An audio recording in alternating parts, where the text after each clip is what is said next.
Welcome back to my channel Anbu vlog. இது சுண்டல் குழம்பு ரொம்ப ஈஸியான மெத்தடில் ரொம்பவே டைமும் எடுக்காமல் பேச்சுலரும் செய்யக்கூடிய ஈஸியான மெத்தடு தான். எப்படி செய்யலான்னு பார்க்கலாம் வாங்க. சுண்டல் நைட்டே நான் ஊற வச்சுருந்தேன். அதுக்கு கொஞ்சமாக உப்பு போட்டு ஒரு குக்கரில் வேக வச்சுக்கலாம். இப்போது குக்கரை வச்சு நல்லா மூடி வச்சுருங்க. இது ஒரு 3 விசில் வரட்டும். இதுக்கு தேவையானதெல்லாம் நம்ம கட் பண்ணி வச்சுருக்கோம். வெங்காயம், தக்காளி வந்து அரைச்சிக்கலாங்க. நான் இதுக்கு வந்து ஒரு 3 தக்காளி தான் அரைச்சி வச்சுருக்கேன். 1.5 வெங்காயம் கட் பண்ணி வச்சுருக்கேன். இது வந்து ஒரு 3-4 பேர் சாப்பிட்ற அளவுக்கு இருக்குங்க. ஒரு கடாயில் தேவையான அளவு சமையல் ஆயில் ஊற்றிக்கோங்க. இதுக்கு பட்டை, கிராம்பு, பிரியாணி இலை இது 3ஐயும் சேர்த்து நல்லா பொரிஞ்சதுக்கப்புறம் நம்ம வெங்காயம் சேர்த்துக்கலாம். இப்போது பட்டை சோம்பெல்லாம் பொரிஞ்சிருச்சு. இந்த ஸ்டேஜில் நம்ம வெங்காயம் சேர்த்து நல்லா வதக்கி விட்டுக்கலாம். இது நல்லா வதங்கணுங்க. வதங்கினதுக்கப்புறமா பூண்டு நான் ஒரு 3 பல்லு இடித்து வச்சுருக்கேன். அதையும் சேர்த்து இதில் நல்லா வதக்கிக்கலாம்.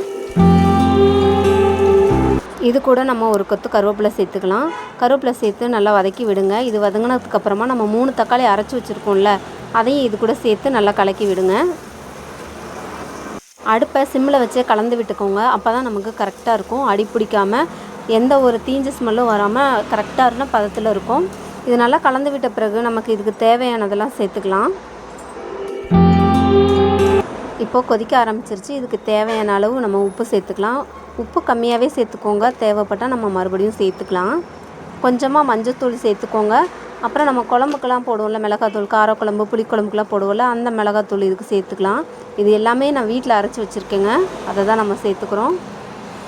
இந்த மிளகாத்தூள் காரம் கம்மியாக தான் இருக்கும். அதனால் நான் 3 ஸ்பூன் சேர்த்துக்கிறேன். நீங்கள் காரத்துக்கு ஏற்ற மாதிரி சேர்த்துக்கோங்க.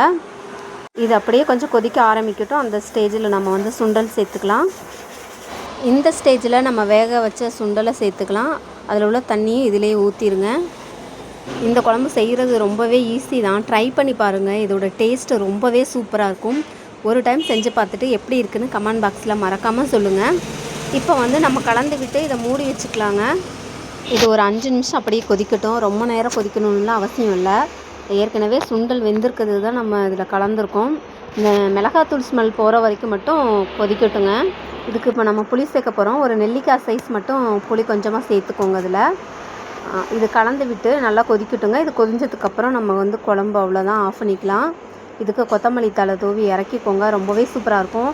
சப்பாத்தி, பூரி இதுக்கெல்லாம் ரொம்பவே அல்டிமேட்டாக இருக்கும். சாதத்துக்கு கூட பிசைஞ்சு சாப்பிடவும் ரொம்ப அருமையாக இருக்கும். காய்கறியே இல்லாத டைமில் இந்த மாதிரி சுண்டல் மட்டும் இருந்தால் கூட நம்ம சூப்பராக குழம்பு வச்சுக்கலாம். புளி ஊற்றுனதுக்கப்புறம் இது நல்லா கொதி வரட்டும். இது கொதி வந்ததுக்கப்புறம் நம்ம குழம்பு ஆஃப் பண்ணிக்கலாம். இதை ஆஃப் பண்ணிவிட்டு வேறு பாத்திரத்துக்கு மாற்றிக்கலாம். சுட சுட சாதத்து கூட இந்த மாதிரி குழம்ப ஊற்றி சாப்பிட்டு பார்த்திங்கன்னா அட டேஸ்ட்டு ரொம்ப அட்டகாசமாக இருக்குங்க.